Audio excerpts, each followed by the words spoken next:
नमस्कारम। बहुत लोगों को कन्फ्यूजन है कि यूरिक एसिड में क्या खाएं क्या ना खाएं। मैंने भी लिख करके ही रख लिया आज आपके लिए, ताकि मैं भी कुछ ना भूल जाऊं, कि आपको कोई चीज़ बतानी बाद में मुझे याद आए वीडियो के बाद कि भाई ये तो मैंने बोला ही नहीं। इसलिए मैंने जिम्मेवारी के साथ इसको अपने सामने रखा है और आपको मैं एक एक करके सारा कंसेप्ट क्लियर कराता हूँ कि यूरिक एसिड में हमें क्या खाना चाहिए क्या नहीं खाना चाहिए। यूरिक एसिड से ही आपको समझ आ रही है, ये अम्ल है, एसिड है और ये ब्लड में हमारे रहता है। ये एक तरह की गंदगी है, जैसे गाड़ी चलती है तो धुआं छोड़ती है, ऐसे शरीर चलता है तो इस तरह के एसिड्स थोड़े थोड़े बनते हैं, पर वो किडनी निकालती रहती है। लेकिन कभी कभी ये बहुत ज़्यादा बनने लग जाते हैं और ये किडनी के लिए निकालना भी मुश्किल हो जाता है। उल्टा हमारे लाइफस्टाइल बहुत गड़बड़ होते हैं कि जिससे हमारी बॉडी के जो जहाँ से गंदगियाँ निकलनी हैं बाहर, पेशाब है, मल है, पसीना है, वो सारे सुराख जो होते हैं वो बंद होने लगते हैं। क्यों? क्योंकि हमारा आहार गलत होता है। उदाहरण के तौर पे किसी ने मुझे पूछा कि अचार क्यों मना करते हो आप ज़्यादा खाने के लिए, तो मैंने उसको बोला कि ज़्यादा अचार इसलिए मना करते हैं कि उसमें नमक आप तौल कर डालते हैं बराबर। आम का अचार डालना बराबर नमक डलता है, कितना तौल तौल के। तो जितना नमक आप ज़्यादा कंज्यूम करेंगे, नमक क्या करता है, ये आपके जो सुराख होते हैं जैसे पसीने के या बॉडी के बाकी जहाँ से गंदगी निकलनी, इनको ये बंद करता है, अंदर से लॉक कर लेता है, जैसे दरवाज़ा अंदर से लॉक हो जाना।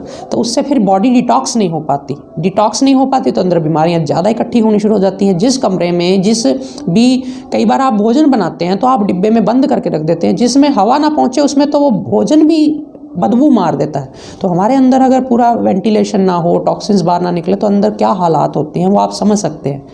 तो अभी मैं मेन मुद्दे पर आता हूँ कि यूरिक एसिड में हमें क्या नहीं खाना, क्या खाना है। पहले ऊपर से बताता हूँ ताकि आपका कंसेप्ट क्लियर हो जाए, और वो ये है कि आपको यूरिक एसिड में एसिडिक चीज़ें नहीं लेनी। अब उसके साथ एसिड लगा है तो आप एसिडिक से उल्टी चीज़ें लेंगे, यानी एल्कलाइन खारी चीज़ें लेंगे। दूसरा, आपको प्रोटीन वाली चीज़ें नहीं लेनी जिसमें हैवी प्रोटीन होता है, क्योंकि जब प्रोटीन अंदर जाता है वो पचता है, टूटता है, फिर टूट करके फिर यूरिक एसिड बनता है ज़्यादा मात्रा में। ये कारण होता है हम प्रोटीन भी काफ़ी समय के लिए, थोड़े समय के लिए, 30-40 दिन के लिए बहुत कम करा देते हैं। आप बोलोगे फिर उसके बिना शरीर कैसे चलेगा। बाकी जो चीज़ें ले रहे होते हैं आप, जो लो प्रोटीन होती हैं, उसमें वो डेली बॉडी की नीड पूरी हो जाती है। और जो आगे बॉडी ने बनना है, जिसको आप कहते हैं बॉडी का ब्रेक डाउन होकर के नई चीज़ें बनना, वो बेशक थोड़े दिन कम रहता है लेकिन बॉडी सर्वाइव कर लेती है उतने लो प्रोटीन वाली चीज़ों से। हर चीज़ में थोड़ा थोड़ा प्रोटीन तो होता ही है, लेकिन वो जो हाई प्रोटीन वाली चीज़ें हैं वो हम बंद करवाते हैं। तो देख लेते हैं सबसे पहले क्या क्या बंद करना है, क्या क्या लेना है। बंद करना है गोमूत्र।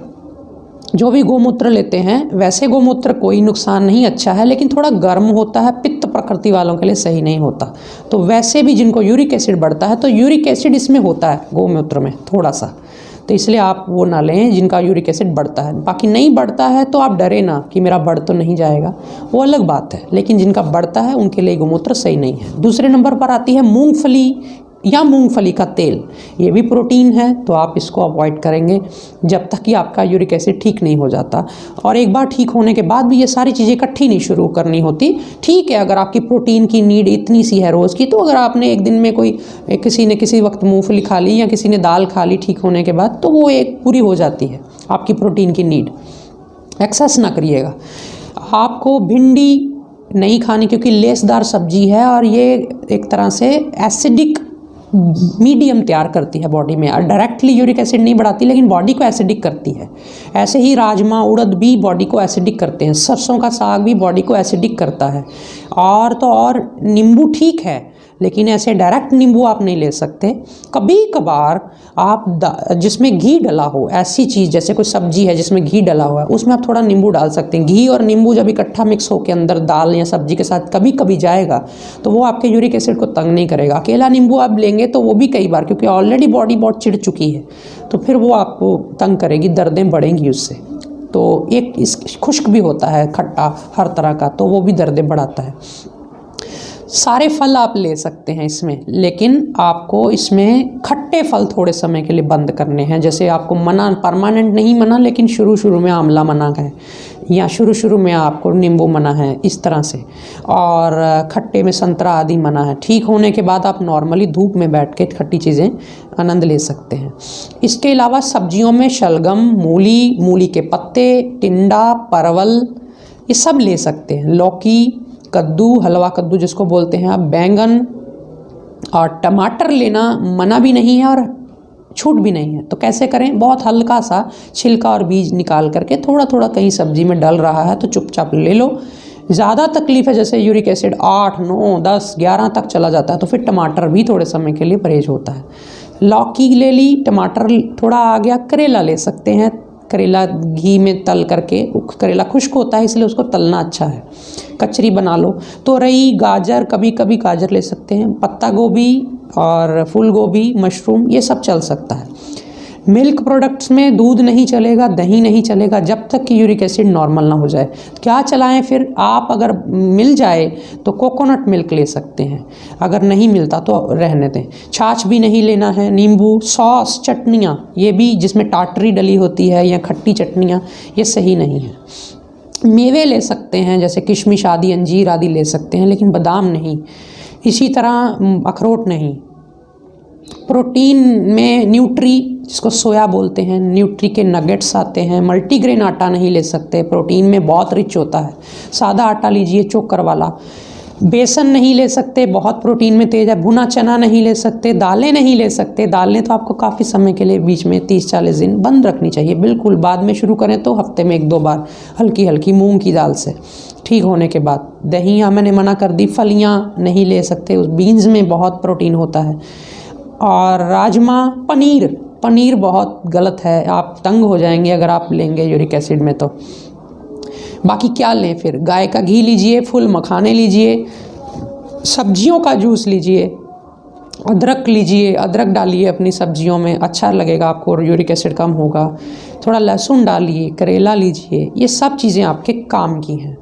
ज़रूरी जो परहेज़ थे या ज़रूरी जो मुझे लगा कि स्पेशल आपको लेनी चाहिए चीज़ें, वो मैंने आपको बता दी। अनाजों में, सब्जियों में, फलों में, फल सारे ले सकते हैं। मैंने बोला खट्टे फल थोड़े समय के लिए खींच लें पीछे, बाकी केला, सेब, पपीता, अमरूद, चीकू सब ले सकते हैं। और कच्ची चीज़ पहले, पक्की चीज़ बाद में, पकी हुई कुक्ड चीज़ बाद में खानी है हमेशा, जब भी खानी है, और कच्ची चीज़ पहले। अगर आप कुक्ड पहले खा के बाद में, जैसे फ्रूट खा रहे हैं खाने के बाद में अगर आप कच्ची चीज़ सलाद खा रहे हैं तो आपके बॉडी में फिर एसिडिक मीडियम तैयार होगा, फिर यूरिक एसिड बढ़ेगा। ये हमेशा के लिए नियम याद रख लो। और इसमें मैंने एक वीडियो बनाई थी, अष्टनिधि पेय, 8 चीज़ें डलती हैं उसमें। मैंने वो वीडियो दिया हुआ है, दोबारा से उस पर मैं एक्सप्लेनेशन नहीं दूंगा। आप उसको 1.5 चम्मच दवाई को 1.5 गिलास पानी में उबालिए, और जब वो 1/3 रह जाए छान करके सुबह खाली पेट ले लीजिए। 30-40 दिन, 45 दिन या पूरे 48 दिन, एक मंडल जितना होता है, तो उससे आपको यूरिक एसिड में आराम आ जाएगा। लेकिन जिनको भी ज़्यादा बढ़ गया है, 8 से भी ऊपर हो जाता है यूरिक एसिड, तो ये अष्टनिधि पेय, उनको मैं रिकमेंड करूँगा। पानी बेशक 1.5 गिलास की जगह 1 गिलास डाल लें, क्योंकि फिर वो दिक्कत ना करे, लेट ना हो जाए उबलने में। लेकिन उसको, काढ़े को फिर ढक के उबालें। अगर आपका यूरिक एसिड काफ़ी 8 से भी आगे निकल गया है तो फिर ढक के उबालें उस काढ़े को, तो फिर पिएँ। इसी तरह गिलोय, लौकी, एलोवेरा, करेला का जूस, ये चारों का जूस मिक्स करके सुबह आप खाली पेट ले सकते हैं। थोड़ा प्राणायाम करिए, पानी ज़्यादा पीजिए, 3 से 5 शाम को। थोड़ा मांडूकासन करिए, थोड़ा कुछ कड़वी चीज़ें, थोड़ा कुछ गाय का घी, ये मिला जुला सा आपको एक डिसिप्लिन्ड लाइफ जो है वो बड़ी। चाय बहुत तंग करती है, मैं भूलने वाला था। चाय जो है, ये सारे परहेज करने के बाद भी कई लोग 5 कप 7 कप चाय पीते हैं रोज़ का, तो 1 आधा कप आपको अपने लिहाज से आप अपने आप को छूट दे लो अगर देते हो तो। लेकिन मेरी तरफ से चाय सही नहीं है। लॉन्ग टर्म के लिए सोचो, आप थोड़े समय के लिए सोचते हैं कि मैं ठीक हो जाऊं, बस फिर मैं खाना खा लूँगा। खाने के लिए ही हम नहीं पैदा हुए हैं, हमें बड़ा कुछ और करना है। तो हम उतना खाएं कि जितना हम लाइफ लॉन्ग खा सकें और हमें कोई एक्सेसिव कोई बीमारी ना सताए। ये तभी सताती हैं बीमारियां क्योंकि जब हम प्रोटीन वाली चीज़ें ज़्यादा कंज्यूम करते हैं और हमारा वर्कआउट बिल्कुल ज़ीरो हो जाता है, हमारे लाइफस्टाइल बड़ी गड़बड़ हो जाती है। तली हुई चीज़ खा के हम ऊपर से पानी पीने लग जाते हैं, तो डाइजेशन धीरे धीरे स्लो और फिर खाना सड़ने लग जाता है। तो तो ये बहुत दिक्कतें आपको फिर आती हैं। तो ये था आज का वीडियो जिसमें मैंने यूरिक एसिड को फिर से एक बार आपके आगे रखा कि ये चीज़ आप ऐसे करें, ऐसे ना करें। तो आपको उम्मीद करता हूँ कि कुछ ना कुछ ज़रूर नई जानकारियाँ मिली होंगी, और फिर भी कुछ डाउट्स रह गए हों यदि नीचे मुझे कमेंट्स करके बताओ। आने वाले समय में फिर उन सब कमेंट्स को लेकर के एक फिर से एक चर्चा कर लेंगे, कुछ नई बातें फिर से हो जाएंगी। आज फ़िलहाल इतना ही। नमस्कारम।